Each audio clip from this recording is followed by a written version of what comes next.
Okay, this video is a book review. The name of the book is Civilization by Kenneth Clark. This is Kenneth Clark right here. It's also a TV series. There are 13 parts to it. It is available on the internet for free. It's pretty good. It was made back in the 1960s, and I can remember when I was a kid watching this with my father. And my father had a very good intellectual influence on me. He liked civilization, literature, classical music, poetry, and he taught me about it. And because I didn't really learn much in school, I was a very frustrated kid in school. So my dad's influence on me was very good. We used to watch these old BBC, back when BBC used to be good. And we would watch, all the old novels like Tess of the D'Urbervilles and The Mayor of Casterbridge with Thomas Hardy as the author. So anyways, what's good about Civilization, the TV series and book? Kenneth Clark here is a scholar. He's of Scottish descent. There's a lot of smart Scottish people. There was a book by Arthur Herman. He's the guy who wrote The Cave in the Light, also the best philosophy book ever written. And his book he wrote a book about the Scots called How the Scots Invented the Modern World, and it's pretty good as well. Then there was a guy by the name of James Webb, and he wrote a book called Born Fighting about the Scots-Irish. So what I'm trying to say is the Scots are pretty smart.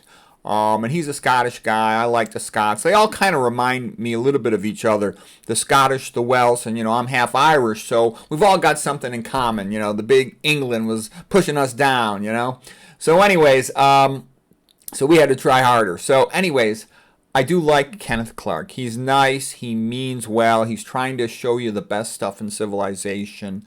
One of the best things about the book is whenever he talks about something, he travels there. So here he is, traveling to Paris to see the Cathedral of Notre Dame. Here he is traveling to Florence, and you can see, the big dome there in Florence. Here he is traveling to Rome, goes to the aqueduct, he goes to the Vatican. He's inside the Sistine Chapel, and he shows you all about the Sistine Chapel while he's inside of it. This book cover here with the king on the cover is the one that was on the table when I was a kid. And so that always had in my mind's eye an inspiration. I wanted to know this stuff the way my father knew it. So I think that's a very common story you'll hear, and men who get pretty intense education is that their fathers motivated them. Okay, so here's some quotes from Kenneth Clark. The lively, intelligent individuals who produced the Renaissance were bursting with vitality and confidence. Yep, the Italian Renaissance was incredible. And Will Durant had said that there were more genius, he thought, in Renaissance Italy than there were in Athens, ancient Greek Athens. I don't know for sure if that's true. That's a big statement, but it was quite extraordinary. Okay, Kenneth Clark continues. They sought to absorb the knowledge of antiquity, to equal it, and to master it. They were going to create their own race of giants and heroes. Yeah, Florence, man, they were the big deal back in the 1400s and the early 1500s. And then Pope Julius kind of transferred, it has been said, and Will Durant had this quote, transferred the Renaissance to Rome from Florence to some extent. Okay. And Kenneth Clark has a quote along those lines too. He says, just as Pericles was the visionary of Athens and the Acropolis, Pope Julius was the visionary of Rome and the Vatican. Yeah, so when somebody says, indulgences are bad and the Catholic Church wasted all this money, you know what? They built one of the best cathedrals of all time, or basilicas, the Basilica of St. Peter, the one that's shaped like the welcoming hands. They had Michelangelo, Raphael, and a bunch of other great artists make some of the greatest artworks ever in the history of mankind. They also had to defend the Papal States. Pope Julius, got on a horse and fought in combat. Okay, so Pope Julius, I think, is a real heroic. He's my favorite pope, okay? Yeah, I know he maybe had syphilis and he had a bunch of kids. You know what? Good. All the popes and priests ought to be married. They'd get better men if they allowed that. Okay, continuing on, he says the paintings of Raphael in the Vatican represent the summit of civilization. Yep, that's pretty much universally agreed on. If you study this stuff, you're like, holy crap, the School of Athens, magnificent, beyond good, beyond great, transcendent, sublime, one of the top 5 greatest paintings of all time. Okay, Kenneth Clark continues. I believe in the God-given genius of certain individuals, and I value a society that makes their existence possible. That's another question you should ask yourself. Why are geniuses so rare? Why is it so rare in history that we see a flowering of a couple geniuses that do something great? And the reason is, in most cultures are tyrannies, and they beat the crap out of them. Okay? Geniuses are not welcome in about 99% of societies because Remember the definition of a genius by D.K. Simonton. He's an author, a PhD guy who studies geniuses, and he wrote, a genius is someone who transforms a field. Okay, that means they change it. Okay, and you have to remember, in most sort of tyrannical ruling countries, which is the vast majority of countries ever since the beginning of the history of the world, they have a fixed way of doing things. The people at the top are profiting from keeping the system as it is. They don't want a genius coming along changing things. Look at conventional medicine. How welcoming is conventional medicine to somebody like McDougall or Kempner? No, they say, get the heck out of here, okay? They're not welcome. Kempner was welcome initially because he brought a lot of money to North Carolina Duke, but once they started having all these pills available to make money on, they told him to take a hike.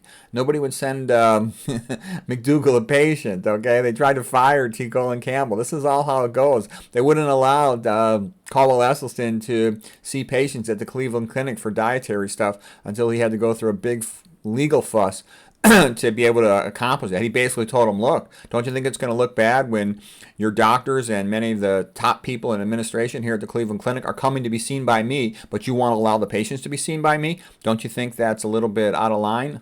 And so then they let him. But, you know, that's what I'm trying to say.